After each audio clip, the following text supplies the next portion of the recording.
मेरे लिए तो गौरवपूर्ण है ही, लेकिन शिक्षा के क्षेत्र में, खासतौर से प्रौढ़ शिक्षा के क्षेत्र में जो लोग काम कर रहे हैं और साहित्य में जो लोग तल्लीनता से जुटे हुए हैं, उन सब के लिए भी गौरव की बात है। पद्मश्री अवार्ड जो आज समय में जो मिला, मुझे आनंद इसलिए हुआ कि हमारे पूर्व जो ब्रह्मानंद महाकवि हो गए, ये गुजराती भाषा की समृद्धि जो हिंदी भाषा थी उसमें मन में लग गया, तो उसने ये पगड़ी नहीं पहनूं इसी प्रतिज्ञा की।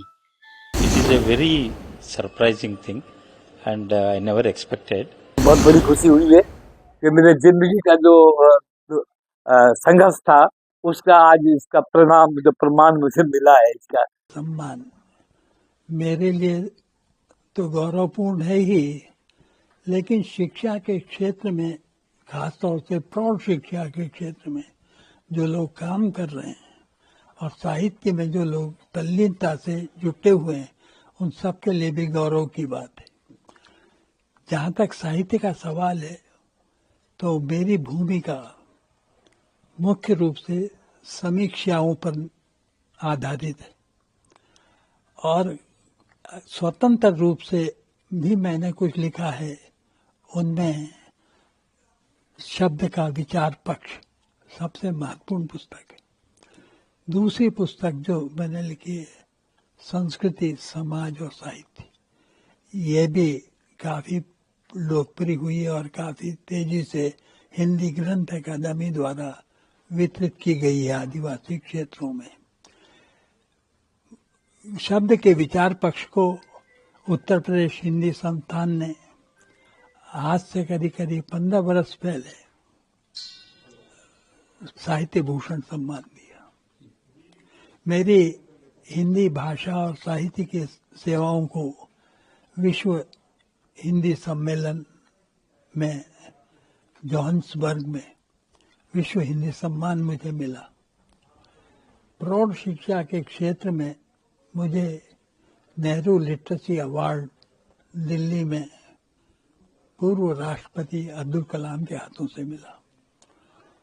इस तरह साहित्य के कई अन्य सम्मान भी मिले। मध्य प्रदेश में पत्रकारिता का गणेश शंकर विद्यार्थी पुरस्कार मिला। माधवराव सप्रे संग्रहालय का लाल बलदेव सिंह साहित्यिक सम्मान मिला। शंकराचार्य पत्रकारिता सम्मान मिला। तो ऐसे सम्मान तो कई मिल चुके, लेकिन ये राष्ट्रीय सम्मान है। इसका मतलब है कि आपके द्वारा किए गए कार्य को एक राष्ट्रीय छवि मिली है और उसका प्रभाव ये है कि आपको उसका सम्मान मिल गया। मुख्य रूप से ये सम्मान मुझे दिया जा रहा है प्रतीक रूप से, पर ये उन सब लोगों के लिए प्रेरणा का स्रोत है जो साहित्य और शिक्षा के जगत में कुछ काम कर रहे हैं। पद्मश्री अवार्ड जो आज समय में जो मिला, मुझे आनंद इसलिए हुआ कि हमारे पूर्व जो ब्रह्मानंद महाकवि हो गए, ये गुजराती भाषा की समृद्धि जो हिंदी भाषा थी उसमें मन में लग गया, तो उसने ये पगड़ी नहीं पहनूं इसी प्रतिज्ञा की। फिर ये गुजराती भाषा साहित्य की भाषा उसने प्रेमानंद ने बनाई तब से। અને પ્રેમાનંદે प्राचीन आख्यान, पौराणिक आख्यानों के ऊपर बड़ा प्रयत्न करके आख्यान किया। बस प्रेमानंद की प्रसादी रूप हम आख्यान करते हैं। कैसे कारकिर्दी स्टार्ट हुई और कैसे यहाँ तक पहुंचे, आपके बारे में थोड़ा सा मेरे बाबत में तो क्या कहूँ, मेरे अभ्यास काल के बाद पिताश्री के अवसान के देहांत के बाद मुझे पिताश्री के मित्र ने प्रेरणा दी और मैंने शुरुआत की भगवान की कृपा से, गुरु कृपा से। અને धीरे धीरे सब अभ्यास किया, क्योंकि ये आख्यान परंपरा है, उसमें आख्यान करना बड़ी बड़ी विकट बात है। उसमें साहित्य, संस्कृत है, संगीत है, सब पढ़ना पड़ता है। तो मैंने बड़ी कड़ी मेहनत से रात दिन, रात को 2 बजे तक मैं पढ़ता था और मुखपाठ करता था। तो ये धीरे धीरे विद्या माता सरस्वती कृपा की आज प्राप्त हुई। અને उसी कारण के लिए ये आज पद्मश्री का अवार्ड मेरा, लेकिन मेरा सम्मान नहीं है, प्रेमानंद का सम्मान, नरसिंह का, हेमचंद्राचार्य का सम्मान मिला कुछ नहीं। मैंने प्रयत्न किया और भगवान ने प्रयत्न सफल कर दिया, बस इतना ही कहता हूँ। तथा अरुमल इसकी ट्रेनिंग ली थी या आपके कोई गुरु है इसमें? हाँ, मेरे गुरु मेरे पिताश्री, मेरे गुरु मेरे पिताश्री को। मेरी तो 18 वर्ष की साल की उम्र थी, तब से मैं उनके साथ जाता था, तो वो मुझे कुछ प्राप्त हुआ और वो घर में भी सिखाता था। ये मेरे गुरु पिताजी। फिर दूसरे गुरु हमारे महादेव शर्मा पंडित जी से कहे, वो काशी के निवासी थे, वो बड़ौदा में आए थे, तो उनकी भी कृपा होकर उन्हें सब कुछ जो कहा वो हमने उसको मान लिया और ये परंपरा चलती रही, आज भी चलती। मेरी 2 पुत्र ये परंपरा में है।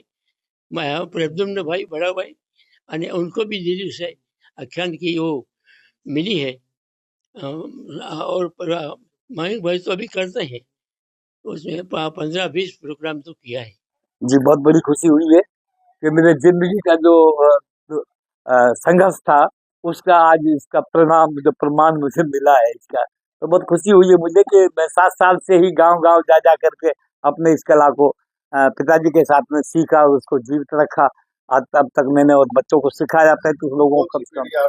ये मेरी 8वीं पीढ़ी चल रही है साहब, और आगे बच्चे भी तैयार बिल्कुल बच्चे तैयार है साहब, बेटा भी सीख रहा है और पोते भी सीख रहे हैं मेरे। किस तरह की आपकी परंपराएं रहती क्या पूरे ये परंपरा सब मेरी उसकी रही सब, जो ये परंपरा है हिंदू मुसलमान की मेरी मिलीजुली परंपरा है। जो विवाद को भी आपने प्रदर्शित किया, बिल्कुल मदरसे को भी प्रदर्शित किया, ब्रज को भी किया। बिल्कुल क्या मेवात को भी किया सब में मैंने, और गजल कवालियां, ब्रज के लोकगीत, भजन, मेवाती, दोहा धानी, ये पांडव कला जो का तो 2500 दोहे हैं इसमें, वो भी मेरे कथक पे आते हैं।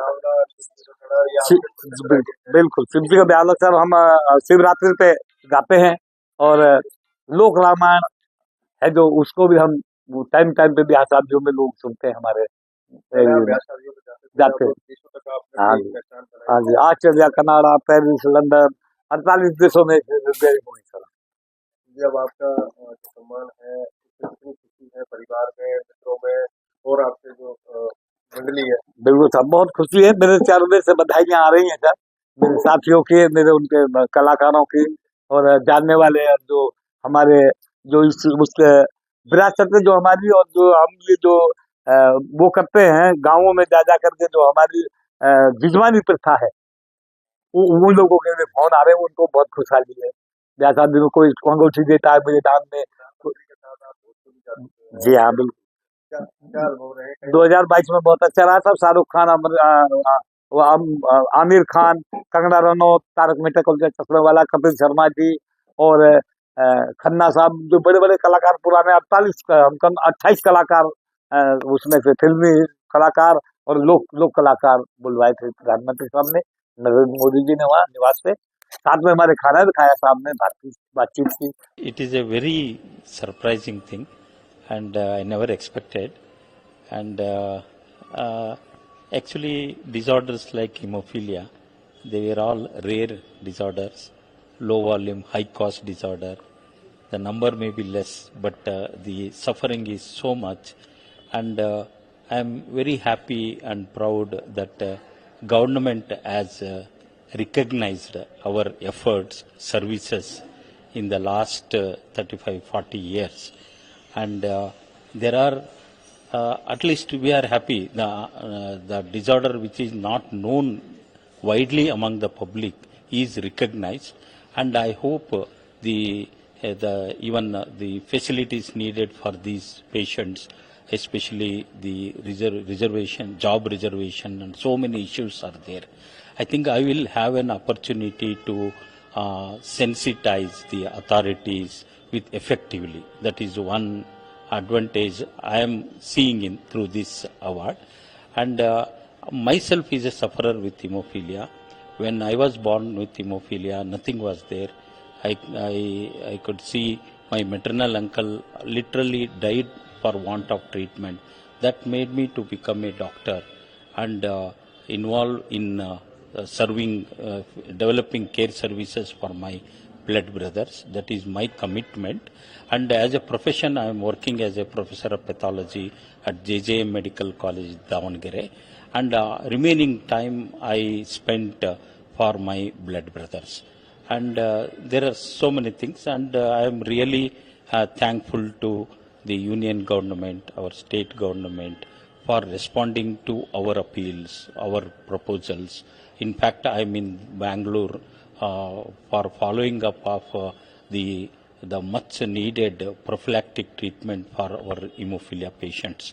And there are some administrative, I am meeting the authorities to convince them and take them into our confidence to work together. We want to empower government. We want to complement with the government, and definitely we can make a change, because these are all, as I told you, rare disorders. Our voice is feeble, and we have to come together to make our voice heard in public and government and different authorities.